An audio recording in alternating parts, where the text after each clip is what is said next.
شروع اللہ کا نام لے کر جو بڑا مہربان نہایت رحم والا ہے۔ جو چیز آسمانوں میں ہے اور جو چیز زمین میں ہے سب اللہ کی تسبیح کرتی ہے۔ جو بادشاہ حقیقی ہے، پاک ہے، زبردست ہے، حکمت والا ہے۔ وہی تو ہے جس نے ان پڑھوں میں انہی میں سے ایک پیغمبر بھیجے جو ان کے سامنے اس کی آیتیں پڑھتے اور ان کو پاک کرتے اور انہیں کتاب و حکمت کی تعلیم دیتے ہیں۔ اور اس سے پہلے تو یہ لوگ کھلی گمراہی میں تھے، اور ان میں سے اور لوگوں کی طرف بھی ان کو بھیجا ہے جو ابھی ان مسلمانوں سے نہیں ملے، اور وہ غالب ہے، حکمت والا ہے۔ یہ اللہ کا فضل ہے، جسے چاہتا ہے عطا فرماتا ہے، اور اللہ بڑے فضل کا مالک ہے۔ جن لوگوں کو تورات کا حامل بنایا گیا پھر انہوں نے اس کے حامل ہونے کا حق ادا نہ کیا، ان کی مثال گدھے کی سی ہے جس پر بڑی بڑی کتابیں لدی ہوں۔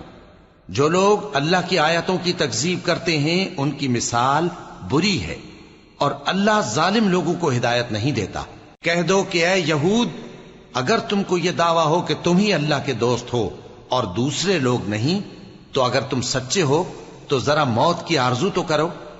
اور یہ لوگ ان اعمال کے سبب جو یہ کر چکے ہیں ہرگز اس کی آرزو نہیں کریں گے، اور اللہ ظالموں سے خوب واقف ہے۔